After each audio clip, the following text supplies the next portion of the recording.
This is the first in a series of videos that look at using spreadsheets to evaluate Riemann sums.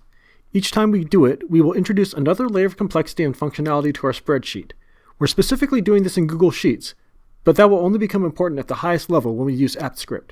I'm pretty confident you can do something similar with Visual Basic in Excel, but the syntax and process is likely to be quite different. Before we get into this, let's do a quick review of Riemann sums. A Riemann sum is an approximation of the area under a curve using rectangles, and it forms the basis of integral calculus. Consider a function f of x and an interval ab. We are interested in the area below the curve above the interval. We divide the interval into n equally sized subintervals, where n is the total number of rectangles we're going to use. Then for each subinterval, we will draw a rectangle whose height corresponds to some point on the function in that subinterval.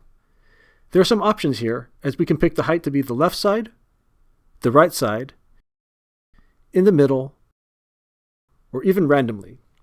Regardless of how we pick the heights, we will get a set of rectangles whose total area approximates the area under the curve in the interval. Our task is to create a spreadsheet that will get the area of the rectangles for us. We'll start with a blank spreadsheet and call it Riemann sums. In order to do the calculation, we need to have a specific function, a specific interval, and a specific method for choosing points within the subintervals. So we're going to estimate the area under the curve y equals 4 minus x squared on the interval from -1 to 1 with 4 rectangles using the left endpoint for the height. This is simple enough to easily visualize what's happening, and all the calculations can be verified by hand. For the first level, we're just going to do a quick and dirty calculation using a minimal amount of spreadsheet manipulation. We will start by creating a column that we will label I. This is just a counter to keep track of which rectangle we're working with. The rectangles will be numbered from left to right, starting with the number 1, and we just need to go from 1 to 4 in this case. For each rectangle, we're going to need to calculate the height. And to get the height, we need to know where the left endpoint on the interval is located. We will call these positions x sub I star. For the first rectangle, this is just the left endpoint of the entire interval. In order to know where the next one is located, we need to figure out how wide each rectangle is. This number is usually written as delta x. Since the total interval length is 2 and we have 4 rectangles, we can see that each rectangle will have width 1/2, or 0.5. Rather than calculating all these points manually, we will let the spreadsheet do that work for us. Notice that the first rectangle uses the x-coordinate -1. We can then see that each x sub I star is 0.5 to the right of the previous one. In other words, we have the relationship x sub I plus 1 star is equal to x sub I star plus delta x. So for the second rectangle, we will type an equal sign to indicate that we're using a formula, and it will be the cell above plus 0.5. We want to repeat this formula for the next line, so that the third rectangle will have the cell above plus 0.5 again. While we can type this by hand when there are only 4 rectangles, you really wouldn't want to do this with 100 rectangles.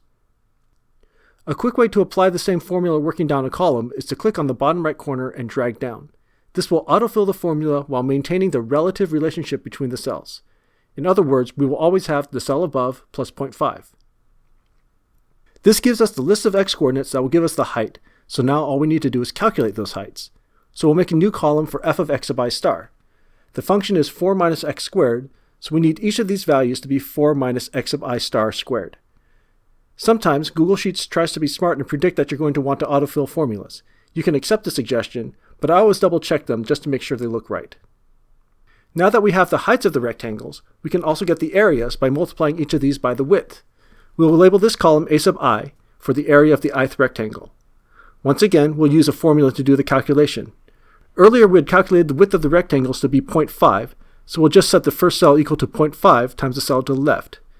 Notice that if you do not accept the suggested autofill, you can still do it manually by clicking and dragging down from the corner. Lastly, we will need to add up the areas to get the final value. We'll put this value at the top of the next column. We can manually type in the formula for the sum of these 4 cells, but that's something that won't go well if we have a larger problem. So we will use the sum function. This just adds up the values in a collection of cells. If we type equals sum and in open parentheses, we can then click and drag over the 4 cells we want to add up. The spreadsheet automatically fills in the parameter, and we can see how it's supposed to be constructed. We have the top cell, a colon, then the bottom cell, and this notation gets all the cells in that region. And here's our final answer. If we did the integral directly, we would see that the answer is 7 1/3, and so our estimate isn't that far off. Now that we have a spreadsheet that works, we can think of what might happen in a different situation. For example, what if we wanted to use 100 rectangles instead of 4? We started out by manually typing in 1 through 4 into these cells, but we certainly wouldn't want to do that all the way to 100.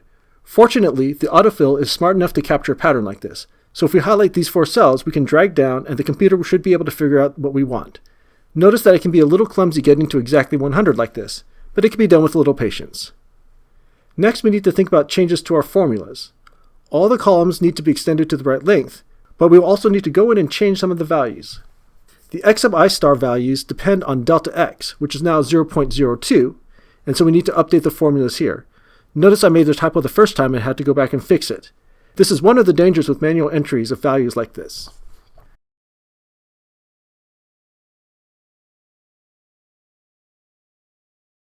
The next column remains intact because it doesn't involve the value of delta x directly, so we just autofill down.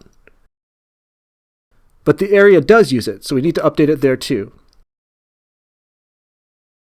And our sum formula needs to be updated, but rather than referencing the individual cells, we can actually reference the entire column, and the program is smart enough to just ignore cells that have text. And now we have the new Riemann sum with more rectangles. We can see that the estimate now is much closer than it was before. But what if the interval were different, or if we had a different function? With each of these changes, we would need to redo much of the spreadsheet, and this shows us one of the limitations of this first level spreadsheet. Changes in the problem basically require us to rebuild the whole spreadsheet from the beginning. In the next video, we'll work on organizing things so that these updates will require a bit less work.